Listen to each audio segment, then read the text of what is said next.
Hey guys, did you know you can use Wiser to control sliding gates like this one here? So Marree, can you take us through how you actually set that up? Yeah, absolutely.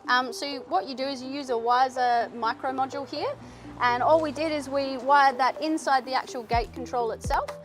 We used our volt-free contacts in our micro module, and we connected them to our momentary auxiliary contacts inside the gate control itself, and that's how you can get it to talk to each other. Yeah, okay, sounds pretty simple. So how do you actually know then when the gate's open or closed? Yeah, so I brought one with me. We actually used a window or door sensor.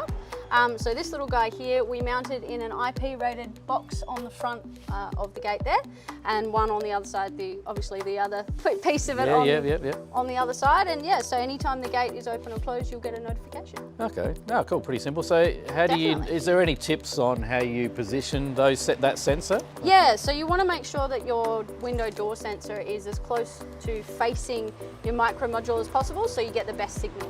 Oh yeah, cool. Yep. No, sounds pretty good. So is there anything else you can do? So when the gate opens, can you trigger something with Wiser? Absolutely. So in your app, you can set it up to have an automation, so that, for example, on this particular setup, we've got it so that when you come home, the front lights of the house will come on, the lights down the side of the house, and then the front row in the garage will also turn on, so that you've got, no tripping hazards, and you can see nice and easy when you get home. No, sounds awesome. Excellent. No worries. Thanks for your tips. You're more than welcome. Cheers.